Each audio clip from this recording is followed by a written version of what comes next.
Ilang oras na lang bago magsimula ang isa sa pinakakaabang-abang na laban sa huling matchday ng group stage ng Red Cup, 2026. Ang Brazil ay lalaban para sa liderato ng Group C kontra Escocia na umaasang makagulat at makapasok sa round of 16. Kung ayaw mo may mamiss, manatili hanggang dulo dahil sasabihin ko kung kailan ang laban ng Escocia at Brazil sa halos lahat ng bansa sa mundo. Saan ito mapapanood sa TV? Ano ang lagay ng dalawang koponan bago ang laban? Ano kaya ang lineup ni Carlo Ancelotti para sa laban na pwedeng magtakda ng kinabukasan ng Canariña sa World Cup na ito? Tingnan na natin ang mga schedule ng laro. Sa Espanya, ang laban ay gaganapin ng alas 2 ng hating gabi na papasok na sa susunod na araw. Sa Portugal, magsisimula ito ng isang oras na mas maaga, alas 11 ng gabi. Sa Brazil naman sa South America, kung saan mataas ang inaasahan, alas 7 ng gabi ang simula ng laban. Sa Argentina, Uruguay at Chile, mapapanood din nila ito mula alas 7 ng gabi. Sa Paraguay, Bolivia at Venezuela, magsisimula ito ng alas 6 ng gabi. Sa Colombia, Peru at Ecuador, magsisimula ang laro ng alas 5 ng hapon. Sa Mexico, isa sa mga bansang pinakamaraming sumusubaybay sa World Cup na ito, magsisimula ang laban ng alas 5 ng hapon sa gitnang bahagi ng bansa. Sa Costa Rica, Guatemala, Honduras, El Salvador at Nicaragua, magsisimula rin ito ng alas 5 ng hapon. Sa Panama, magsisimula ang laban ng alas 6 ng gabi. Sa Republika ng Dominicana at Puerto Rico, magsisimula ang laro ng alas 7 ng gabi. Kung nasa Estados Unidos kayo, tandaan na depende ito sa inyong time zone. Sa silangang baybayin, ang mga lungsod gaya ng Nueva York, Miami at Washington ay pwedeng manood ng laro mula alas 7 ng gabi. Sa Central Time Zone gaya ng Chicago o Dallas, magsisimula ito ng alas 6 ng gabi sa Mountain Time tulad ng Denver, alas 5 ng hapon ang simula. Sa kanlurang baybayin, ang mga manonood sa Los Angeles, San Francisco, Las Vegas at Seattle ay pwedeng manood nito simula alas 4 ng hapon. Ngayon, dumako tayo sa madalas ninyong tanong sa bawat video, saan mapapanood ng live ang laban ng Escocia laban sa Brazil? Dahil depende sa bansang kinaroroonan ninyo, ganap na nag-iiba ang pagsasahimpapawid. Magsisimula tayo sa Espanya. Mapapanood ang laban sa laisan ng TVE ng libre, pati na rin sa ITV Play para mapanood mula sa kahit anong device at available din ito sa DAZN Mundial. Sa Portugal, mapapanood ang laban sa Sport TV na may malawak na coverage ng World Cup 2026. Sa Brazil, halos tumitigil ang bansa tuwing laban na ito. Ipalalabas ito ng TV Globo sa Free TV at Cafe TV sa streaming. Kung nasa Argentina kayo, mapapanood ang laban sa Telefe, Taiki Sports at D-Sports kung may access kayo dito. Sa Uruguay, Chile, Colombia, Peru, Ecuador, Venezuela, Paraguay at Bolivia, mapapanood ang Copa del Mundo sa D-Sports. Bukod sa mga pambansang telebisyon na may karapatan sa bawat bansa, gaya ng Caracol at RCN sa Colombia, America TV sa Peru, Teleamazonas sa Ecuador at Chilevisión sa Chile. Sa Mexico, mapapanood ang laban sa Televisa, Univision at digital platforms nila.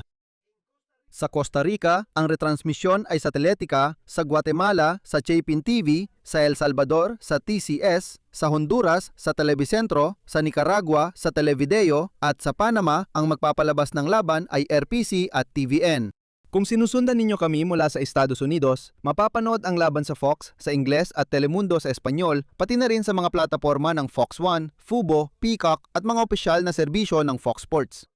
Para sa mga tagahanga sa Reino Unido na may mataas ding inaasahan para mapanood ang Escocia kontra isa sa mga paborito sa titulo, libre itong ipapalabas sa BBC One at sa BBC iPlayer. Kaya alam nyo na, wala kayong dahilan para sa mga tagahanga sa Reino Unido, napakarami. Bago tayo magtapos, balikan natin ang huling balita mula sa kampo ng Brazil.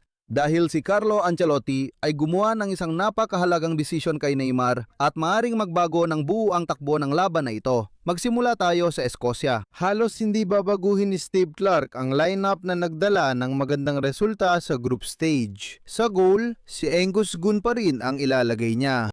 Sa depensa, naroon sina Ralston, Sutar, Hanley at Kapitan Andy Robertson, isa sa pangunahing haligi ng koponan. Sa gitna ng field, naroon sina Billy Gilmore, Scott McTominay at John McGinn. Nasa kamay nina Ryan Christie, Lyndon Dykes at Che Adams ang opensa, habang inaasahan ang striker na gagamit ng mga pagkakataong ibibigay nina Gilmore at McTominay. Sa Brazil, maaring magpakita si Carlo Ancelotti ng malakas na 11 para tiyakin ang pamumuno sa grupo. Sa gol ng Cagliari, sina Gilmore at McTominay. Sa gitna ng midfield ay sina Billy McGinn, striker.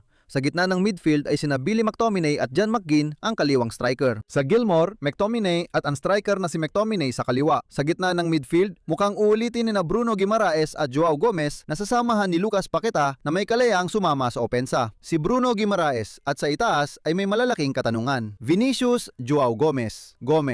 Kasama si Lucas Paqueta na may kalayang sumama sa opensa at sa unahan ay may malalaking tanong. Si Vinicius Jr. ay hindi mapag-alinlanganan. Ang koponan ni Carlo Ancelotti ay dumarating na nakadepende sa sarili upang matapos bilang una sa Grupo C. Matapos magtabla sa unang laban kontra Morocco at magpakita ng nakakumbinsing laro sa ikalawang laban sa pamamagitan ng isang matatag na panalo na may 3 goals, 3-0 laban sa Haiti, ang Canariña ay may 4 na puntos. Alam nila ng panalo ay magtitiyak ng liderato at magbibigay daan sa round of 32 na may mas mataas na kumpiyansa. Gayunpaman, hindi pa naipapakita ng Brazil ang kanilang pinakamahusay na laro. Laban sa Marruecos, nahirapan sila sa ilang sandali at nag-iwan ng ilang seryosong alinlangan. Sa depensa, laban sa Haiti ay mas kilala ang ating koponan, kontrolado ang bola, maraming pagkakataon at ipinakita ang lakas ng opensa ng koponang Brazilian. Ngayon, layunin na yon na pagtibayin ang magandang impresyon sa pinakamahalagang laban ng unang yugto. Bukod pa rito, lahat ng mata ay nakatutok sa isang pangalan, Neymar, dahil kinumpirma ni Carlo Ancelotti sa press conference na ganap ng handa ang kapitan ng Brazil. Hindi alam, matapos malampasan ang kanyang iniindang sakit, ayaw ibunyag ng Italianong coach kung magsisimula siya, pero malinaw niyang sinabi na handa siyang maglaro kahit buong 70 minuto kung kinakailangan ng laban. Iyan ang maaaring maging malaking balita para sa lahat ng tagahanga ng Brazil, pero hindi lahat ng balita ay maganda para sa Brazil. Hindi makakalaro si Rafinha sa laban na ito dahil sa injury sa kalamnan, kaya kailangan ni Ancelotti na magpasok ng kahit isang malaking pagbabago sa kanyang panimulang lineup.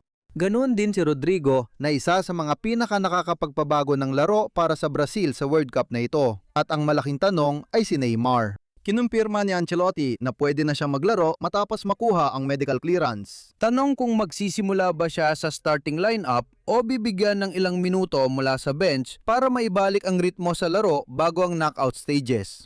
Ano man ang maging desisyon ng Italianong coach, magandang balita ito para sa Brazil. Makakabawi na kaya si Neymar? Si Neymar, sa pinakamahalagang sandali ng World Cup ay maaring lubusang mapataas ang antas ng laro ng Canariña. Pero mag-ingat dahil ang Scotland ay walang anumang mawawala at ang mga ganitong klase ng koponan ang kadalasang pinakamapanganib. Alam ng mga Scottish na Brazil ang inaasahang mananalo pero pumapabor ito sa panig ni Steve Clarke.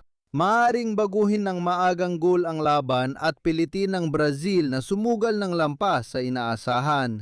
Inasahan ang intense na laban mula umpisa. Nais ng Brazil magtapos bilang leader sa group stage. Hanat ng Escocia na makapasok sa knockout stage at gumawa ng kasaysayan. At kapag dalawang koponan ang may malaking nakataya, kadalasan nakakakita tayo ng mga kamangha-manghang laban.